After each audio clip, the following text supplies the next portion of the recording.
We have yet another winter storm on the way, but this time it's for areas across the south. So we're going to break down the details for you in that winter storm. Plus, take a look at the longer range because there are already some signs that in about 10 days or so, we may yet be dealing with another Arctic blast coming down the pike. So let's take a look at the setup going forward.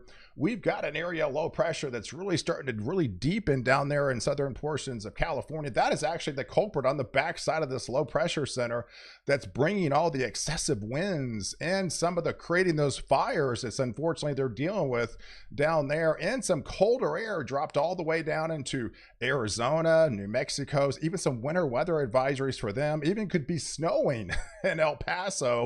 But that's the same system that's going to impact North Texas with their own winter storm warning, and that's going to be traversing across Arkansas into Tennessee and eventually end up into the Carolinas and portions of Virginia. So if you are new to the channel and like detailed weather breakdowns, hit the subscribe button and you're in. You get all my daily updates on this channel to keep you well ahead of the storm. So here's the setup on the hazard map. Yes, they are dealing with those high wind warnings and watches for southern portions of Nevada. Getting into southern California, unfortunately, they're seeing some 60, 70, if not almost 80 mile per hour winds at times, and all the fire danger because it's been so bone dry across that region. They've just been missing every single storm. And there are your freeze warnings all the way down into the deep south of Arizona, and your winter weather advisories in the deep south of New Mexico. And yes, that is the winter weather advisories for areas of El Paso and the Guadalupe Mountains out here, with their own some snow across that region. And there's the upgraded winter storm warning for portions of North Texas, Northeast Texas.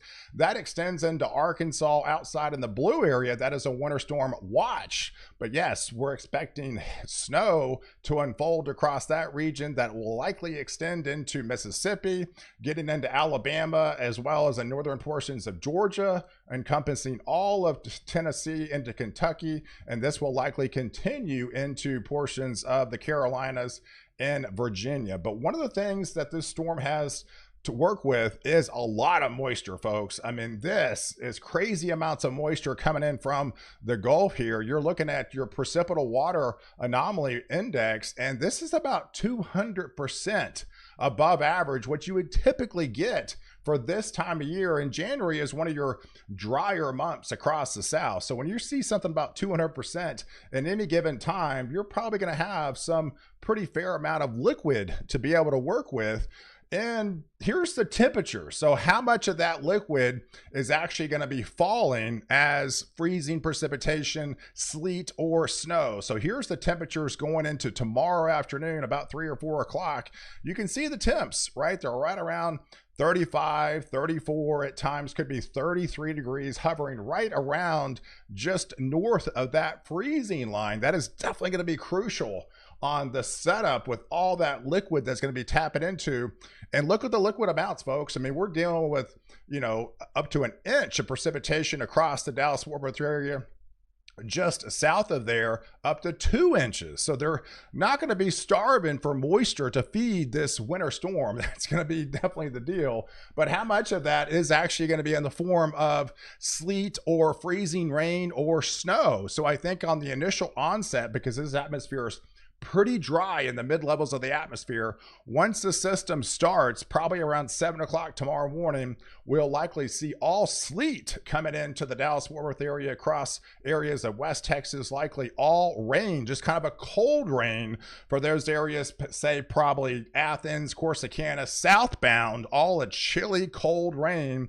But to the north of there, it's going to be the mixed variety. You're talking some sleet mixed in with some wet snowflakes at times, and it's likely all snow unfolding across southern portions of New Mexico, getting in portions of the Panhandle and back into Oklahoma, getting during the day tomorrow. But overnight, that's when you have some colder air coming back in from the north, and the wraparound. It's when the wraparound unfolds, all layers of the atmosphere do cool, and you should be getting all snow within the Dallas-Fort Worth area with the transition to just a sleet freezing rain mix further south, and then the cold rain continues for those areas across, say, Austin, San Antonio, down into southeastern Texas. But check this out. Look at the banding. I mean, look at the graph on the bottom right hand corner of the screen. The darker the purple, that is the more intense precipitation. So at times we're going to be hitting about 1 inch per hour, folks. 1 inch, that's a lot of liquid. So we're likely going to be seeing the heaviest bands likely northeast of the DFW airport. If you live across that zone, you're likely going to be setting up in the sweet spot of some of these intense, heavier snow bands that likely could unfold in the overnight hours. This is an overnight type of event, especially with the snow aspect, but some of these areas could really overperform, especially the further northeast you get, say in Paris, Texarkana, back into areas of Arkansas, could really pick up some pretty significant snowfall if you're underneath one of these narrow bandings that we're expecting some 1.25, possibly 1.5 inch per hour snowfall rate at times. Then as this continues to lift up to the northeast, it's going to leave its sleet in its path. So I think the origination of the storm is likely going to unfold in the form of sleet. It's likely not going to be freezing rain because the temperatures, right, are going to be 33, 34, 35 degrees. So if any rain does fall, I would expect it to be just a cold rain, not technically a freezing rain because you're not even at freezing. But it will likely be sleet on the onset because the mid layers of the atmosphere are so dry. It has to start as sleet or that cold rain. So you'll likely pile up the sleet, kind of a slushy mess across this region. Some areas could, where they have that intense banding, even 1 to possibly up to 2 inches of just sleet falling out of the atmosphere that extends into northeast Texas, gets into portions of Arkansas with that narrower banding of heavier sleet likely to unfold.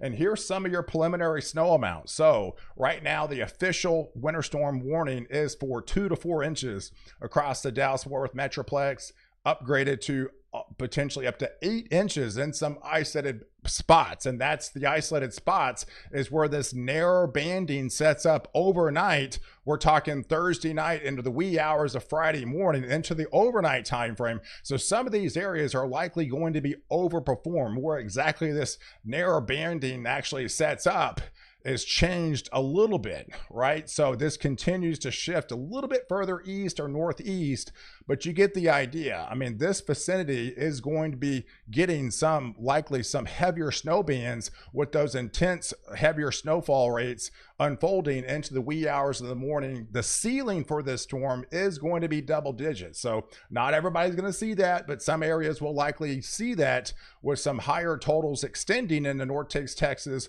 going into Arkansas, into the overnight time frame on Thursday, going into early Friday morning. So as this continues into Friday afternoon, the cold rain continues for areas of Louisiana, southern portions of Mississippi, into Alabama here. Just to the north of there, you're likely going to be in that all snow variety. That's why we have the winter storm watch in place, and then encompasses pretty much all of Tennessee as well as in Kentucky. Lighter amounts as you extend further north into Indiana as well as Ohio, but that low pressure center just kind of does a west to east progression, right? It doesn't actually come up the coast. It actually continues to push off to the East Coast. So this is going to be fairly progressive once it ejects out. It's actually a fairly quick moving system because it basically leaves North Texas around in the morning time frame, and it's already way up here across the Carolinas by the time we get into Saturday morning. So that's a very quick moving system, going to lay down some quick snows and along its wake, and some freezing rain with it through the Carolinas, and some more sleet as well. But the snow should break out to the north of there, into Virginia, back into West Virginia, and getting back into areas of the I-95 corridor again, with some light snow moving back into that region. and this just continues to push off to the east and off into the Atlantic, and just whatever's left over by the time we head into Saturday afternoon will leave its wake into Vermont and New Hampshire and back into the Maine region. But overall, it's going to be cold, right? The cold's going to lock in. We had that initial push of colder air, and then we got the blocking over the top. So it does remain cold, especially for those areas across the south and the southeast into the Ohio Valley, really for the remainder of the week, all the way through Monday of next week. But here's your preliminary snowfall totals as of right now, with that low pressure center coming out of Mexico, putting some snow back into southern portions of New Mexico, getting into the far western Texas region. But then as that ejects across, that's where you're going to be seeing a widespread 2 to 4 inches. Definitely not out of the question. But the narrow banding, if you find yourself under that narrow banding, that's where you're going to be overperforming with this storm. And some of those totals can be fairly significant with all that liquid that it's got to work with, right? So it just takes the right dynamics. If you're right on the northern periphery of that boundary, you're going to be in the sweet spot, if you will, with those heavier bands setting up across this in this pink shaded area, and then lighter amounts outside of that as you get up into northern portions of Alabama, getting into northern Georgia, but especially into Kentucky, into Tennessee there. And then we'll have a little clipper system, right? We'll have another little vorticity that's going to coming across as we start the week of next week. This will be coming out of Canada, likely diving down through the Great Lakes, back into northern portions of the Ohio Valley. This likely won't be adding up to too much snow, but definitely some more snow with this clipper system coming back in the table for Wisconsin. For those areas across Michigan, more snow will add up in Indiana and Ohio. And then we'll look at the tail connections, because looking at the longer term, of course, this is January, right? We always look at what's coming down the pike, because you expect it to be cold in January.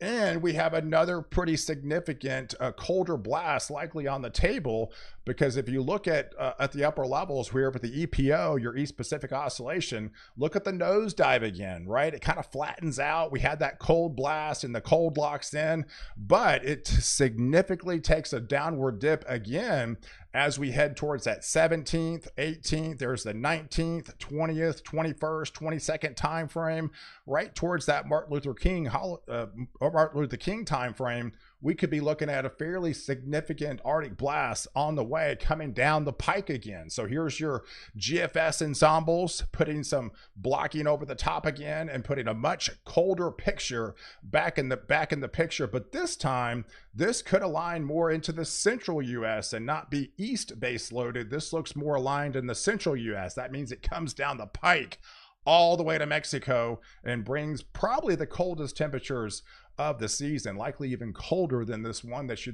actually dealt with right now. And then the overall European ensembles kind of implying the same way. So longer term, we're looking at the teleconnections and another piece of that polar vortex lobe coming down the pike, down through the central plains, and likely putting the coldest temperatures of the season. So guys, I appreciate you guys watching. Do like this video, definitely hit the subscribe button, and catch me next update while I protect you before and after storm.